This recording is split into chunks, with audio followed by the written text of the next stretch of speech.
Next है students कि let X Y Z, capital X, capital Y और capital Z लेने be the components of F in the direction of the axis of the coordinates. And let मतलब कि मान लो कि force F के जो कंपोनेंट है अलोंग एक्स एक्सिस वो कैपिटल एक्स है, along Y axis capital Y है और along Z axis capital Z है। ठीक है। And let the coordinates of A comma B.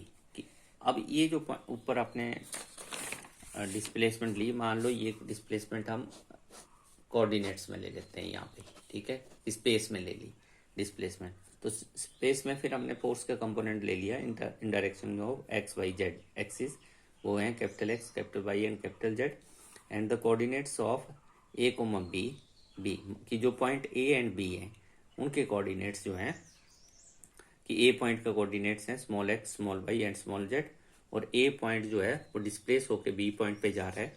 तो जो स्मॉल डिस्प्लेसमेंट हो रही है एक्स में वो डेल्टा एक्स है, तो बी के जो कोऑर्डिनेट हैं वो हैं x plus delta x, small में लिए हैं। ये देखिए कैपिटल लिए हैं और ये स्मॉल में है, तो ये ध्यान रखना स्मॉल जेड है। ठीक है, तो X plus delta X, Y plus delta Y, ये सारे स्मॉल में लेने हैं, comma Z plus delta Z. तो ये ए के कोऑर्डिनेट थे और ये बी के कोऑर्डिनेट है respectively. The direction cosines of F are, तो डायरेक्शन कोसाइंस एफ के क्या आएंगे? तो देखिए जब हमारे कोई भी वेक्टर को हम इस तरह से लिखते हैं कि R vector is equal to A I plus B J plus C K.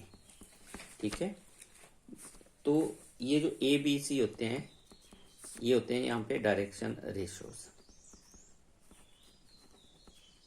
ठीक है, और इन ए बी को अगर हम इसके मैग्नीट्यूड से डिवाइड कर दें, A upon magnitude of R, B upon magnitude of R and C upon magnitude of R, तो ये बन जाते हैं डायरेक्शन कोसाइंस। ठीक है, तो इसका मतलब अगर कोई आपका ये वेक्टर है तो उसमें जो कंपोनेंट होते हैं आई जे के वो डायरेक्शन रेशियोज होते हैं, और उन कंपोनेंट्स को अगर उस वेक्टर के मैग्नीट्यूड से डिवाइड कर दें तो वो डायरेक्शन कोसाइंस आते हैं। तो यहाँ पे the direction cosine of force F, तो फोर्स एफ जो है आपकी एक्चुअल में ये है यहाँ पे कि फोर्स एफ जो है वो एफ की है X I plus Y J plus Z K. ठीक है, कि उसके component along X axis X Y and Z है। तो जब उसके डायरेक्शन कोसाइन निकालने होंगे तो X upon magnitude of force.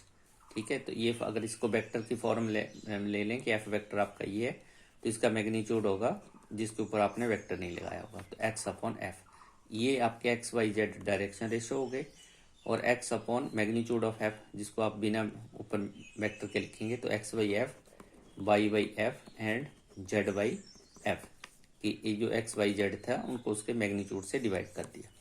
ठीक है, तो ये डायरेक्शन कोसाइंस आएंगे। तो direction cosines of F R X Y F capital है, Y Y F and Z Y F, and those of displacement are.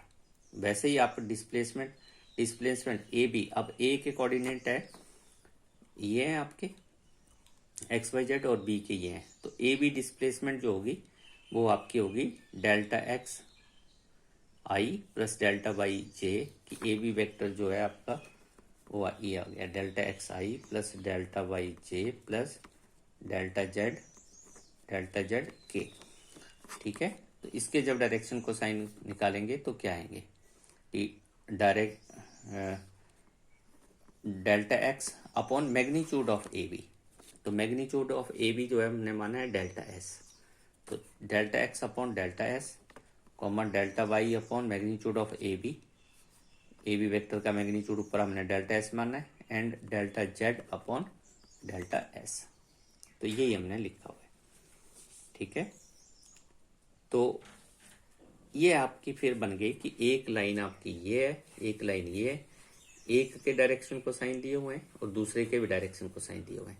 एक के डायरेक्शन को साइन है आपके ये X Y F, Y Y F, Z Y F, और दूसरे के हैं ये। तो आपको पता है कि जब डायरेक्शन को साइन आपको दिए हुए हैं तो आप कोस थीटा निकाल सकते हैं कि अगर ये एल एम एन हो और ये L dash M dash N dash हो तो कॉस थीटा होता है L into L dash plus M into M dash plus N into N dash.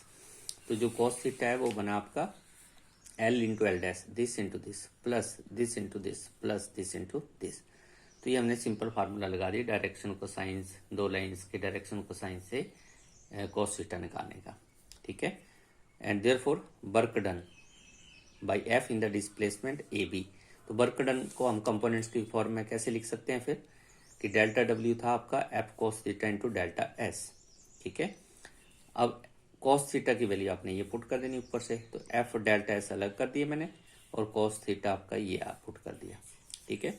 तो अब आप यहाँ देख सकते हैं नीचे F delta S F delta S F delta S ये कॉमन आ गया, कट गया, तो क्या बच गया delta W is equal to X into delta X plus Y into delta Y plus Z into delta Z. ये स्मॉल लेने यहाँ पर, ठीक है। तो कैपिटल और स्मॉल में फर्क रखना है, कैपिटल जो है वो फोर्स के कंपोनेंट्स हैं, ठीक है। तो इसका मतलब अगर आप इसको ध्यान से देखें तो ये क्या हुआ कि delta W work done is equal to component of in the X direction into displacement in the X direction, component of displacement in X direction plus component of force along y direction into displacement along y direction, component of displacement along y direction, component of force along z direction into displacement along z direction। तो ये आपका formula हो गया delta W का। इस formula को आपने याद रखना है, इसको बाद में भी यूज करेंगे, ठीक है।